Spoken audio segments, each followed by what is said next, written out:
It's lovely to see you. Thanks for turning out on a Tuesday night. I have no idea where I am. Absolutely no idea. I know that. But it's a big enough spot, like, isn't it, you know? I'm not Australian. I'm not American. Aaron is American. Yes, indeed. This is a good man. This man is exhausted. He's been tour managing us for years, but this trip has been a lot of hard work. Would you put your hands together for Aaron? He's a really good man. But yeah, I don't know what tonight's going to be like. Last night was incredible.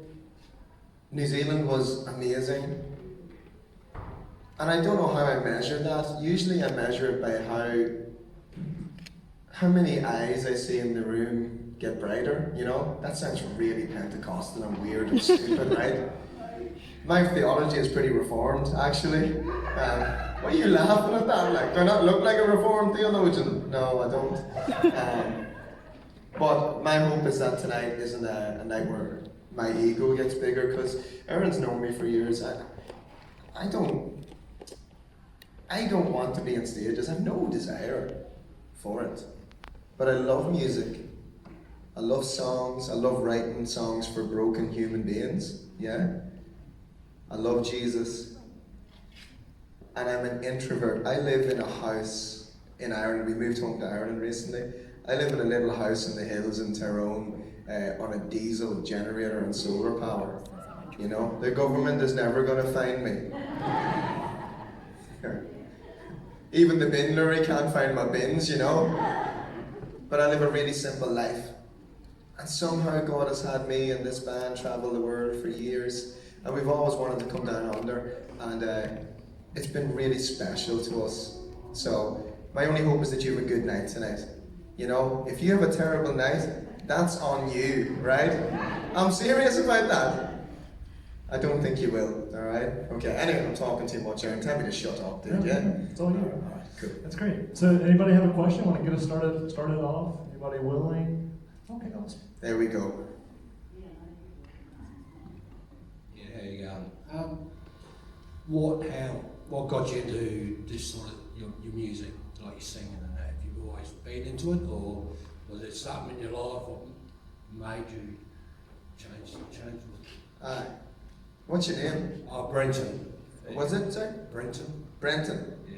Brenton, lovely to meet you. Mate, I have a really complicated life, you know. I knew nothing about Jesus, like nothing, until I was 27 years old. And but music was always in my family. You know, we grew up with relative poverty. You know, I always find it hard to say poverty because I never knew we were poor. Do you know what I mean? Like when you have love and you have two incredible parents that go to work 12 hours a day every day, you know, you don't feel like you're missing out on anything. But we didn't have any understanding of faith. We grew up very traditional Roman Catholics living on the border with Northern Ireland, so it was very politicized kind of thing. That's why I became an atheist. But when I was younger, when I was 13, my daddy and mommy bought me my first guitar. And I remember just sitting out in the garage out the back, just hammering Nirvana chords over and over again for hours on end, you know? And I really fell in love with music because my mom and dad loved music. You know, and the bank, I don't know what your experience is, but the bank was always trying to repossess our house, you know? And I would see the letters come in every week, and my dad would be sitting at the fire in the wee armchair, and he'd take the letter and he'd rip it up and he'd curse at it a few times and he'd throw it in the fire, you know?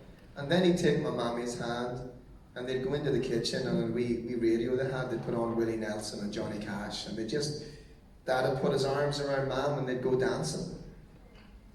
Do you know, so I fell in love with music. And then when my girlfriend led me to Jesus when I was 27, I quit playing music because I associated with terrible things I had done. I told God I never wanted to play music again. And then Warner Brothers offered me a record deal. Isn't it funny the way Jesus does things like that? And so I have done this reluctantly for 10 years. Very reluctantly, yeah, honestly. Because it's a very dangerous thing to do music. It's a very dangerous thing to be applauded before you go to sleep. And many men that do what I do, and women, They get addicted to the sound of applause and they don't know who they are outside of that. But I know who I am. And I'm closer to Jesus when I've got a chainsaw in my hand out the back cutting wood or building a cabin or whatever it is. However, even in that era, I don't know if I'll talk about it, the closest place I feel to Jesus is when I'm singing songs for the humans he loves, with the humans he loves. And so when I'm running around like a lunatic tonight, it's not some show I'm putting on. Dude, I freaking love Jesus. Because I'm a dead man without him. He's been so good to me. He's been good to you too, Brenton, hasn't he? You know? He's getting there. I think you might be getting there then. Yeah, he's already there, bro. I like you, Frank. That's great, dude. That's the most Australian comment I've heard since we got here. Hello, I'm Kaz Hey, Kaz. from Whyalla. Wait, what? From Whyalla. Whyalla? Yeah, about 4.5 hours away from here. No way. You came all down for this? Yep. This better not suck. It's a long way. Thank you. Thank you. Cheers, No, guys. no pressure. Nah, I don't feel any pressure. Do you have children? I do. Are they getting into music as well? They are actually, yeah. I got 4 kids. I got 3 boys and I got a wee lassie. And my oldest boy, Elijah, is really, really gifted. He's got such a beautiful voice and he walks with Jesus. Wait. Sorry. You're going to think that I have some kind of psychological disorder by the end of the night. Like I can go from laughing to crying in like a split second. Yeah, I know, but I'm a fella. I should probably hold it together a little bit better. Yeah, nah, I'm really proud of my children.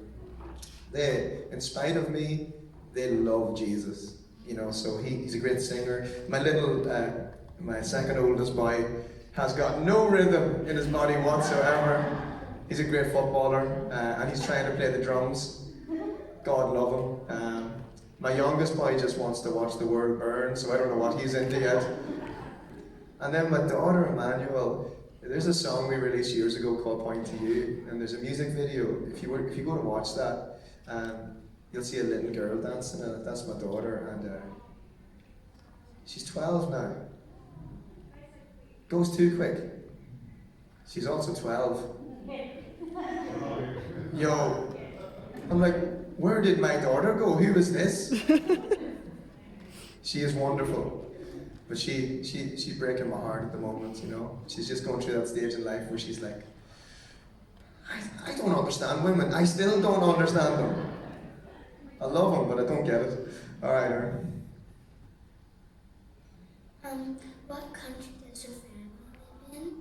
Oh, my family is in Ireland right now, and we lived in America for the last 9 years, and we really wanted to go home to be near my kids' grandparents and their cousins and nieces and nephews, and to go playing in the woods and jumping in rivers and, you know, just going out looking at the stars at night. And so that's what we did. What's your name? You can shout. Sarah, it is so lovely to meet you. Thank you for coming out tonight. I hope you have a lovely night and do lots of dancing, yeah? Alright? Me and you are going to go dancing. Even if no one else dances, we're dancing. Alright? Let's do it. Come on. Nice to see you.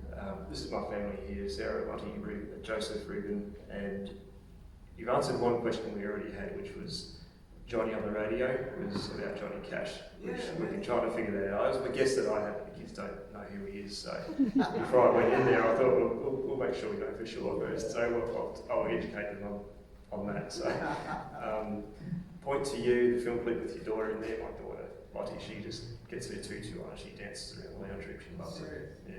Yeah, it's her favourite song at the moment. It's the Lottie song, she calls it. So, my son Reuben here, he's 10, he had a question which I'm asking for him was, out of all of your songs, do you have a favourite? Yeah. Firstly, I'm amazed that you know that song. Like that whole EP, the Hills of Tyrone EP, that was something I just did because I had songs that I wanted to put out. And there's some of my favourite songs I've ever written. That song, you know, Slow Down, is about my mum and dad dancing in the kitchen to Johnny on the radio. That's amazing you caught that.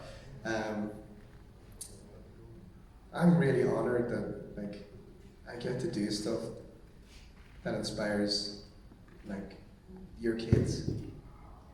Because I'm not a good man, like I'm just not. Do you know? You either, yeah. He's really good. And what a privilege that God would use men like you and me to lead beautiful families like these in our absolute need for a perfect Saviour. So, my favourite song that I sing, I don't know. Listen, I love them all. It's kind of like the kids, you know, it depends on the week and the day, like, you know. You can't say that right now because your kids are here. But I think right now my favourite song, it's probably the last song we'll play tonight. It's a song called 1,000 Times, and we just released it like a couple of weeks ago, whatever. And it's just a banger. Do you know, I'm sick and tired of, do you know sometimes you go to church and it's like, it feels like, are you sure Jesus is alive? You know? And do you know what I mean? I'm so sick and tired of pretending to be sad about what Jesus has done. I am delighted that Jesus lived a perfect life that I couldn't. That he died and then on the third day he rose again so that someone like me could live. Yeah. And he's been good in my life when I have not been. I've been unfaithful to him 999 times. But he's been good 1,000 times, you know? That's pretty cool. I've never said that before. Your family is beautiful. Like, absolutely beautiful. And I love all the check shirts going on there at the moment. It's pretty sweet, dude. Nice to meet you. Alright. Hi, Kim here. We first came across your song, one of your songs called Magnify, on YouTube, and absolutely fell in love with it. So what's the story behind that? What sort of prompted you to write that song? Ken, was it? Yeah, right, okay. Does everyone understand me, my accent? Am I speaking clearly enough? Like in America when we're on tour, I put on like that silly voice where I go really slowly. Right. The song Magnify, what's interesting, mate, is we haven't really sang that for 6 years until the last tour we did out in the States. That song was written for one reason, right?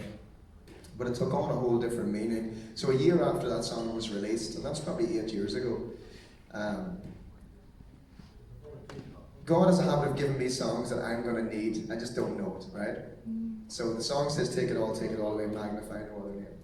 A year after we released that, absolute horror and tragedy came to my home, to my house, to my kids. And I stopped singing the song because I didn't believe that God was good anymore, right?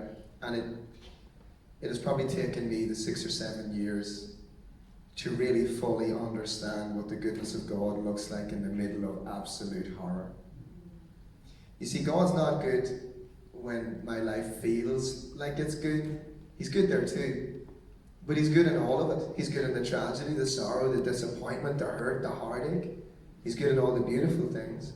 And so I needed that song. Like I needed to say those words. Take it all away, magnify no other name.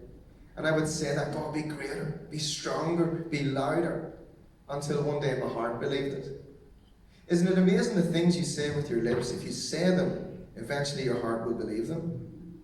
So we started singing it again, and it's been so good for my soul, you know. Yeah. Well, thank you. Yeah, I'm honoured, I really am, yeah. You gonna sing it tonight? No. I'm joking, of course I'm going to sing it.